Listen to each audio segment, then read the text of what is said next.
నాకే జరిగిన సంఘటన చేతబడిన దయ్యమా? కలలు మనకు చెప్పే వాటిలో నిజమెంత? ఇప్పుడు నేను మీతో షేర్ చేసుకుంటున్న స్టోరీ నాకే జరిగిన సంఘటన. నా మీద నా సొంత చెల్లెలే చేతబడి చేసిందా? ఇంకేదైనా చేసిందా? లేక ఇంకెవరైనా చేశారా? ఎందుకు చేశారు అని తెలియని అయోమయ క్షణంలో ఉన్న నేను. ఇది దయ్యం అనుకోవాలా కూడా అర్థం కావడం లేదు. ఇది ఎక్కడ జరిగింది అనేది లాస్ట్లో చెప్తాను. రాత్రి అయింది. నేను అమ్మా నాన్నలతో ఇంట్లో ఉన్నా. కొద్దిసేపటికి బయటికి వచ్చా. ఎవరో ఎవరినో చంపడానికి పరిగెత్తుతున్నట్లుగా, ఒకరు తప్పించుకున్నట్లుగా అనిపిస్తుంది. కానీ వాళ్ళు నన్ను చంపడానికే వస్తున్నట్లు అనిపిస్తుంది. కానీ వాళ్ళు నా వెనక పడట్లేదు. రాత్రంతా ఇలాగే ఉంది. తర్వాత రోజు రాత్రి అమ్మ, నేను బస్టాండ్లో ఉన్నాం. బస్టాండ్ నుండి బయటికి లోపల నుండి వెళ్ళే దారి నాకు తెలుసు. కానీ అమ్మ వేరే దారి నుండి తీసుకెళ్ళింది. కొంత దూరం పోయాక నేను ఒక్కదాన్నే ఉన్నా. ఎక్కడున్నానో తెలియట్లేదు. అలా అయోమయంలో ఉండగా అమ్మ కనిపించింది. అక్కడి నుండి ఒక చీకటిగా ఉన్న రూమ్ నుండి బయటికి వెళ్ళడానికి దారి ఉంది. అందరూ ఆ రూమ్ నుండి బయటికి వెళ్ళారు. నేను రూమ్ మధ్యలో ఉన్నా. నాకంటే ముందు వెళ్ళిన వ్యక్తి నన్ను చూసి నీ వెనక ఏదో ఉంది అన్నాడు. నేను వెనక్కి తిరిగి చూసా. అక్కడ ఎవరూ లేరు. అతడు నీ వెనక దయ్యంలా ఉంది అంటున్నాడు. వెంటనే నన్ను ఎవరో ఒక కుర్చీలో కూర్చోబెట్టారు. నా వెంట్రుకలు విరబోసి ఉన్నాయి. నేను కదల్లేకపోతున్నా. ఎవరో నా నెత్తి మీద ఏదో పూస్తూ ఒత్తుతున్నారు. నాకు కొన్ని అక్షింతలు, ఏదో లేపనంలా అనిపించింది. ఆ వ్యక్తి ఎవ్వరికీ కనిపించడం లేదు. నన్ను రమ్మని అమ్మా నాన్న అందరూ పిలుస్తున్నారు. నేను మాత్రం కదల్లేకున్నా. నా ముందు చిన్న అద్దంలో నా జుట్టుపై పూస్తున్న వ్యక్తి కళ్ళు ప్రశాంతంగా కనిపించాయి. అవి నా చెల్లెలి కళ్ళు. తను చీర కట్టుకొని ఉంది. తను ఇలా ఎందుకు చేస్తుందో నాకు అర్థం కాలేదు. కొద్దిసేపటికి తను నన్ను వదిలేసిపోయింది. అక్కడ ఏం జరిగింది? దయ్యం వచ్చి ఏమైనా చేసిందా? నన్ను ఆవహించిందా? లేక చేతబడి జరిగిందా? అర్థం కావట్లేదు. అంతలోనే అమ్మా నాన్న వచ్చి నన్ను చూసి నాకు వెంటనే స్నానం చేయాలి అంటున్నారు. పూజారులతో మాట్లాడుతున్నారు. వారు కూడా పెద్దగా ఏదో అయినట్లుగా ఒక మహాపూజకు ఏర్పాట్లు చేస్తున్నారు. వాళ్ళు కూడా నా స్నానానికి ఏవేవో ఏర్పాట్లు చేస్తున్నారు. ఏవో పూజలు మొదలయ్యాయి. నేను పెద్ద సముద్రంలో ఉన్నా. చూస్తే చుట్టుపక్కల చాలామంది ఉన్నారు. కానీ వాళ్ళ మొహాలు స్పష్టంగా లేవు. ఎవరు భయపడితే వాళ్ళపై దాడి చేస్తున్నారు. ఒక పెద్ద యుద్ధమే జరుగుతున్నట్లు అనిపిస్తుంది నాకు. ఏవేవో మంత్రాలు వినిపిస్తున్నాయి. ఒక్కసారిగా అక్కడ ఉన్నవారి తలలు నా వైపు తిరిగాయి. కానీ భయపడితే నాపై దాడి చేస్తారని నాకు అర్థమై భయపడకుండా ముందుకు వెళ్తున్నా. నాలోని ధైర్యం ఒక ఎలకలా మారినట్టు అనిపించింది. నేను ఎలక ఒక గద పట్టుకున్నట్లుగా అనిపించింది. ఆ ఎలక మిగతా ఎలకలతో, ఆ మనుషులతో పోరాటం చేస్తుంది.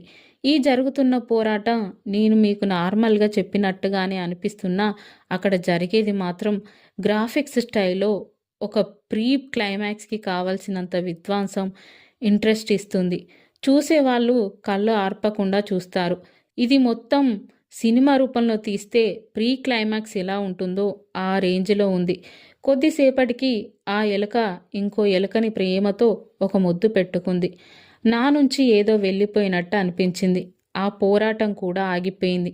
అంతా నార్మల్ అయింది.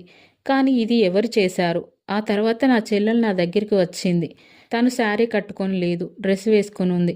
అమ్మని అడిగితే ఆ రోజు చీరనే కట్టుకుందని, అప్పుడు డ్రెస్ మార్చుకొని వచ్చిందని చెప్పింది. నేను చూసింది కేవలం కాళ్ళు, కింద కాళ్ళ దగ్గర చీర. కానీ ఆమె ఎవరో స్పష్టంగా తెలియలేదు. ఎలాగైనా తెలుసుకోవాలని ఎంక్వైరీ మొదలుపెట్టా. పూజారులతో మాట్లాడా. ఆ పూజారి టెంపుల్లో ఒకరికి 2 అకౌంట్స్ ద్వారా మనీ ట్రాన్స్ఫర్ చేశారని తెలిసింది. ఆ లిస్ట్లో వచ్చిన అకౌంట్స్ నెంబరు లాస్ట్కి 613 నెంబర్ ఉంది. ఇంకొకటి డైవర్స్ నెంబర్ అని 952 అని ఉంది. ఇవి ఏంటో తెలుసుకోవాలని ఆలోచిస్తున్నా. మెలకువ వచ్చింది. పక్కన చూస్తే ఎవ్వరూ లేరు. అలాగే ఉండి ఆలోచిస్తున్నా, అసలు ఎందుకు ఇలా వచ్చింది అని. 613, 952 నెంబర్స్ నోట్ చేసుకొని మళ్ళీ నిద్రపోయా. టైం చూస్తే రాత్రి 2 అవుతుంది. వచ్చింది కలే అయినా, ఈ స్టోరీ నా కలనే అయినా నాకే జరుగుతున్నట్టుగా అనిపించింది. ఇలాంటి వింత కళలు నేను ఎన్నో కన్నాను. కానీ ఇది చాలా డిఫరెంట్గా అనిపించింది. అందుకే మీతో షేర్ చేసుకున్నా. నేను ఈ డ్రీమ్ గురించి చాట్ జీపీటీని అడిగినప్పుడు నా కలకి అర్థం ఇలా చెప్పింది. నన్ను ఎవరో చంపడానికి పరిగెత్తుతూ వస్తున్నట్లు అనిపించడం అనేది నిజంగా నన్ను చంపడానికి వచ్చినట్లు కాదు. నా మనసులో చాలా భయం, ఒత్తిడి, గతంలో జరిగిన బాధ, ద్రోహం, నమ్మకం దెబ్బతినడం వంటి మెంటల్ ఫైట్ జరుగుతుందని సూచిస్తుంది. 1. నా లైఫ్‌లో ఒక డేంజర్ సిట్యుయేషన్ నుండి బయటపడాలని ప్రయత్నిస్తున్నానట. ఎగ్జాంపుల్‌గా చెప్పాలంటే బాధాకరమైన జ్ఞాపకాలు, కుటుంబ సమస్యలు, విశ్వాస సమస్యలు, భద్రత లేకపోవడం, ఫ్యూచర్ కోసం టెన్షన్. 2. బస్టాండ్‌లో మరియు అమ్మ కనిపించకపోవడం. బస్టాండ్ అంటే లైఫ్ జర్నీ డైరెక్షన్. అమ్మ కనిపించకపోవడం అంటే ప్రస్తుతం గైడెన్స్ లేకపోవడం, ఎమోషనల్ సపోర్ట్ కావాల్సిన పరిస్థితి. అమ్మ తిరిగి కనిపించడం అంటే జీవితంలో సపోర్ట్ లభిస్తుంది కానీ ఆలస్యంగా.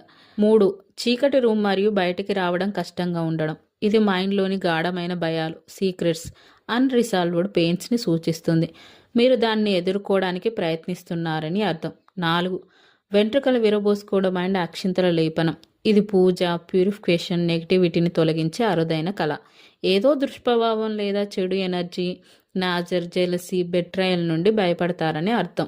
ఇది స్పిరిచువల్ ప్రొటెక్షన్ డ్రీమ్. 5. చిన్న అద్దం, చెల్లెలి కళ్ళు, శారీ. స్మాల్ మిర్రర్, మీ సోల్ రిఫ్లెక్షన్. చెల్లి కళ్ళు బ్రైట్గా కనిపించడం. Emotional power, bonding, love from siblings our inner child healing. Sari, maturity, dignity, respect. 6. నాకు మాత్రమే కనపడే వ్యక్తి. ఎక్స్పీరియన్స్ చేస్తున్న బాధ, భయం మిగతా వాళ్ళకి కనిపించకపోవడం అంటే లోన్లీనెస్, మిస్అండర్స్టాండింగ్ ఫీలింగ్స్. 7. సముద్రం మరియు తెలియని వ్యక్తులు. సముద్రం అంటే deep mind emotions. People faces unclear అంటే మీరు ఎవరు నిజమైన వాళ్ళు అని గుర్తించడంలో కన్ఫ్యూజన్.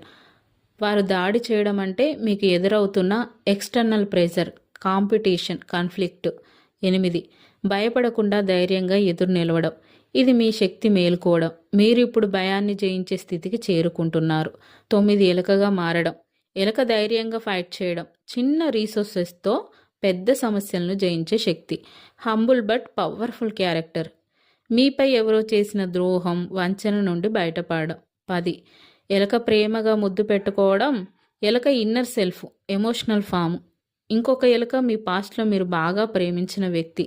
ప్రేమగా ముద్దు పెట్టడం డీప్ ఎమోషనల్ బాండింగ్ని లేదా అటాచ్మెంట్ లేదా లవ్. ముద్దు పెట్టిన మూమెంట్లో పెయిన్ ఏదో వదిలిపోయింది, తేలిగ్గా అనిపించింది. Letting go of emotional burden అంటే మీరు ఎంతో అఫెక్షన్ ఇచ్చిన వ్యక్తి చివరకు మీకు దూరం అయ్యారు, లేదా ఆ ప్రేమను, అటాచ్మెంట్ను విడిచిపెట్టడానికి సిద్ధం అవుతున్నారు, లేదా ఒక పెద్ద భావోద్వేగ బాధ నుండి ఇప్పుడు బయటపడుతున్నారు. 11. గణాంకాలు 613, 952. ఇది సాధారణంగా sub conscious mind random figures. Dream intuition ఏం చెప్తుందంటే మీరు ఇన్నాళ్ళు దాచిన సత్యం బయటపడబోతుంది అని. నిజ జీవితంలో ఎవరు మిమ్మల్ని అవసరాలకి మాత్రమే అన్నట్లు భావించారని మీ లోపలున్న భావన. మొత్తం కల మీనింగు ఈ dream powerful spiritual cleansing dream. జీవితంలో ఉన్న దుష్ప్రభావాలు, భయం, బాధ, ద్రోహం ఇవన్నీ ముగుస్తున్నాయి. మీరు మీ శక్తిని తెలుసుకుంటున్నారు. మీకు ముందుగా చాలా కష్టాలు, ఒంటరిగా ఫైట్స్, మెంటల్ ప్రెజర్స్ ఉన్నాయి. కానీ ఇప్పుడు మీరు ధైర్యం, క్లారిటీ, డైరెక్షన్ సంపాదించుకోబోతున్నారు. కొత్త మార్గం మరియు కొత్త జీవిత దిశ ప్రారంభమవుతుంది. ఇది మంచి కళ. అమ్మ, చెల్లి రూపంలో రక్షణ ఉందని భావం. ఫియర్ని ఫేస్ చేస్తే జీవితంలో ఒక పెద్ద మార్పు వస్తుంది. మనసు స్ట్రాంగ్ అవుతుంది. నిన్ను నిజంగా ప్రేమించే వాళ్ళు ఎప్పుడు నీ దగ్గరే ఉంటారు. స్పిరిచువల్ లెవెల్ మీనింగ్ చూస్తే ఇక్కడ ఉన్న నీ కార్మిక బంధం ముగిసింది. పాస్ట్లో ఉన్న బాధ క్లియర్ అవుతుంది. యూనివర్స్ మీకోసం కొత్త ఆనందాన్ని తయారు చేస్తుంది. ఇప్పటి వరకు మోసిన భారం చాలు. ఇక నిన్ను నువ్వు చూసుకోవాలి. ఇది నెగిటివ్ డ్రీమ్ కాదు, ఇది పునర్జన్మ లాంటి డ్రీమ్. ఇది చెప్పింది నిజమే అయినా అందరి జీవితంలో కూడా ఎన్నో బాధలు, భయాలు బాధిస్తున్నా విడవలేని బంధనాలు ఉంటాయి. ఎన్నో సంఘర్షణలు అందరూ ఫేస్ చేస్తూ ఉంటారు. కానీ నీ గురించి నువ్వు ఒక్కసారి ఆలోచించి చూడు. నీ జీవితంలో మార్పు, ఆనందం వస్తాయి. ఏది ఏమైనా స్ట్రాంగ్గా ఉండు. కళ అనేది మనలోని సంఘర్షణలే. కానీ నాకు ఈ కళ చాలా నచ్చింది. నాలో ధైర్యం నింపింది. అందుకే మనసు చెప్పింది వింటేనే మనం హ్యాపీగా ఉంటాం. నీ జీవితం ఎలా ఉండాలో నువ్వే నిర్ణయించుకోవాలి. నా ఫ్రెండ్ నాకు చెప్పిన ఒక మాట, నీ జీవితం నీ చేతుల్లోనే ఉంటుంది. నువ్వు ఎలా తీర్చిదిద్దుకుంటే అలా మారుతుంది. అందుకే ఈ జీవితం నీది, నిర్ణయం నీది, ఆనందం నీది.